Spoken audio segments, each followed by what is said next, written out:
આમ તો સાધુ જીવનમાં પૂર્વાશ્રમને યાદ કરવાનું હોતું નથી, કારણ કે પૂર્વાશ્રમ માટે તો બધી બાબતો ઘણી હોય, પરંતુ હું જ્યારે સ્પષ્ટ જણાવું છું કે અમદાવાદ જિલ્લાનું ધોળકા તાલુકાનું અરણેજ બુટ ભવાની માતાજીનું ગામ છે. અરણેજ ગામમાં 1/4/30 આ શરીરનો જન્મ પંચાલ જ્ઞાતિમાં થયો છે. પંચાલ જ્ઞાતિના આ શરીરના પિતાશ્રી હરિભાઈ હતા અને માતાશ્રી મણિબા હતા. જન્મજાત સંસ્કારો એ ભક્તિમય સંસ્કારવાળા જીવો હતા અને પૂર્વાશ્રમમાં મારી લગભગ 17 વર્ષની ઉંમર સુધી ત્યાં અભ્યાસ કર્યો.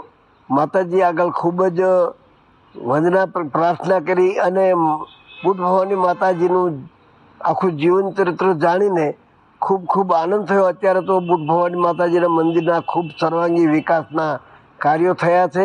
બાજુમાં જ પાંડવ સ્થાપિત ગણેશજીની 3 માઇલ ઉપર મૂર્તિ છે, જ્યાં ગણેશ ધોળકા જેને કહેવામાં આવે છે. ત્યાં પણ હજારો યાત્રિકો જાય છે અને કુદરતી જમીનમાંથી નીકળેલા ગણેશની સ્વયંભૂ મૂર્તિ છે. તો આ વાતાવરણમાં પૂર્વાશ્રમમાં રહ્યા પછી અમુક સમય હું અમદાવાદ આવ્યો.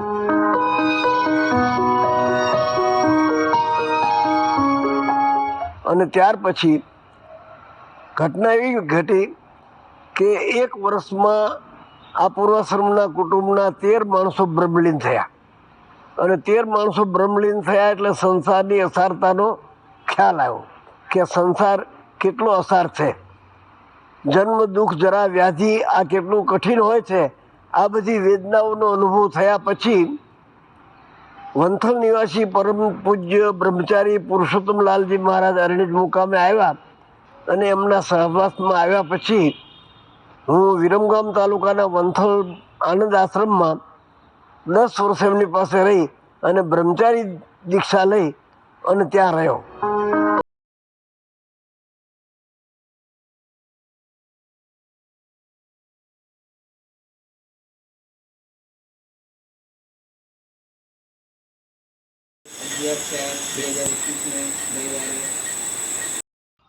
સર્વને જય ગિરનારી. ઓમ નમો નારાયણ. તારીખ 11/4/2024 પૂજ્ય બ્રહ્મલીન ભારતી બાપુની તૃતીય પુણ્યતિથિ એમના જન્મસ્થળ એટલે કે પાવન અરણેજ ધામ, જ્યાં પૂજ્ય બ્રહ્મલીન ભારતી બાપુનો જન્મ થયો છે, એમની જે પાવન ભૂમિ છે ત્યાં આગળ એમનું પવિત્ર ઘર છે. ત્યાં આગળ એક અંતિમ સેવક તરીકે ઉજવવાની ઈચ્છા વ્યક્ત કરી છે. તો દરેક સેવકોને એવી પ્રાર્થના છે કે આ ભારતી બાપુ એક નાનકડા ગામમાંથી એટલે એવા સામાન્ય પરિવારમાંથી એક મહાન સંત બન્યા. એની ગાથા આ પવિત્ર અરણેજ ગામ સાથે જોડાયેલી છે. ત્યાં પોતે પોતાનું બાળપણનું જીવન વિતાવ્યું અને પોતાનો ઘર સંસાર ત્યાગ કરીને પછી કેવી રીતે સાધુ બન્યા એનો ઇતિહાસ આ પાવન અરણેજ ભૂમિ સાથે જોડાયેલો છે. તો હું પૂજ્ય બ્રહ્મલીન ભારતી બાપુની તૃતીય પુણ્યતિથિ એમના પાવન અરણેજ ગામ, એમનું જે જૂનું ઘર છે, એમની કુળદેવી માતાનું મંદિર છે જે ચામુંડા માતાનું, ત્યાં જૂના ઘર સાથે જોડાયેલું છે. ત્યાં હું જવાનો છું અને પૂજ્ય બ્રહ્મલીન ભારતી બાપુની આ તૃતીય પુણ્યતિથિ ઉજવવાની ઈચ્છા વ્યક્ત કરી છે. તો આવા મહાન સંત એક સામાન્ય ઘરમાંથી એક મહામંડલેશ્વર બને કે જેમને સાધુ જગતની અંદર મોટું નામ કર્યું અને હંમેશા એમને સારા સારા કાર્યો કર્યા છે. તો આપણા ભારત દેશના વડાપ્રધાન મોદી સાહેબને એવી પ્રાર્થના છે કે ભારતી બાપુને એક પદ્મભૂષણ મળે તો આવા મહાન સંતની જે ગાથા છે એ યુગો યુગો સુધી જોડાયેલી રહે. સર્વને જય ગિરનારી. ઓમ નમો નારાયણ. સર્વને જય ગિરનારી. આજે પાવન અરણેજ ગામ એટલે પૂજ્ય બ્રહ્મલીન વિશ્વંભર ભારતી બાપુનું જન્મસ્થળ, જ્યાં પૂજ્ય ભારતી બાપુનો જન્મ થયો હતો, ત્યાં આજે એમને 11/4/2024ને પાવન અવસર ઉપર એમને પાવન શ્રદ્ધાંજલિ આપવા માટે એમના જે જન્મસ્થળ છે ત્યાં હું આવ્યો છું અને ત્યાં પૂજન અર્ચન કર્યું. સર્વને જય ગિરનારી. ઓમ નમો નારાયણ.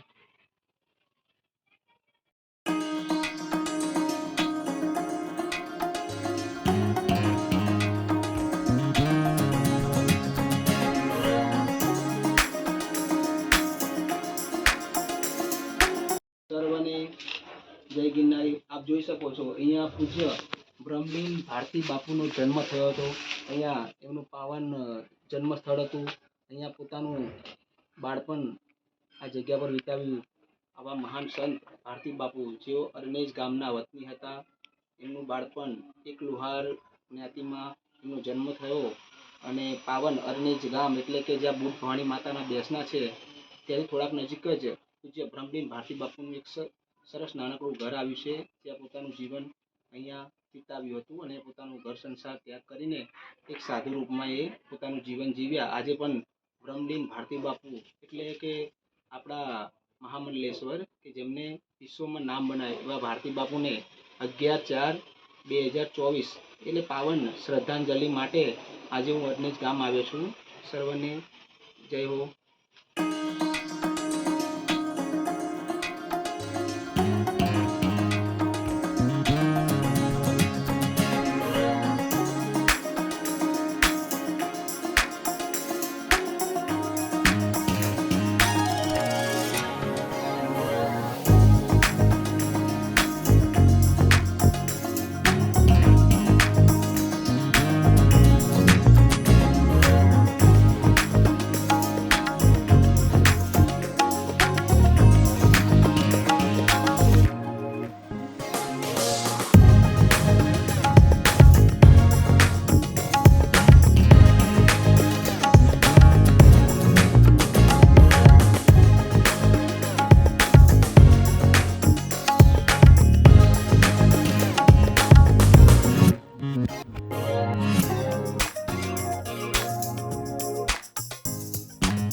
જય ગિરનારી. ઓમ નમો નારાયણ. આજ રોજ હું પરમ પૂજ્ય મહામંડલેશ્વર સ્વામી વિશ્વંભર ભારતી બાપુની જન્મભૂમિ એટલે કે અરનેજ, જે એમની કુળદેવી માતા ચંડી ચામુંડા બિરાજમાન છે. હંમેશા પૂજ્ય ભારતી બાપુ પોતાના ગામ અરનેજ આવતા ત્યારે મા ચંડી ચામુંડાના અવશ્ય દર્શન કરતા. એમના દર્શન કરીને આ બધા કર્મો કર્યા. પરમ પૂજ્ય ભારતી બાપુની આ જન્મભૂમિ છે અને કર્મભૂમિ. આ જગ્યાથી જ એમને પોતાનું બાળપણ છોડ્યું હતું. આજે માં ચંડી ચામુંડાના દર્શન કરવાનો લાવો મળ્યો અને બાપુનો ભંડારો શાંતિથી પૂર્ણ થાય એવી માં ચંડી ચામુંડાને પ્રાર્થના. આ છે પાવન અરનેજ ગામના છેવાડે આવેલું એક ચરમડિયા દાદાનું મંદિર.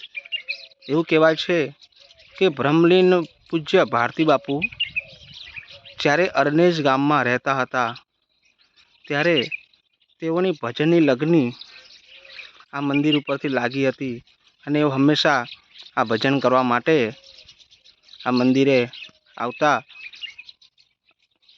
એવી પવિત્ર ભૂમિ એટલે અરનેજ સરસ રમણીય જગ્યા છે જ્યાં પૂજ્ય ભારતી બાપુએ બહુ જ ભજન કર્યા છે. આ મંદિર ઉપર એનો ઇતિહાસ આ સાથે જોડાયેલો છે.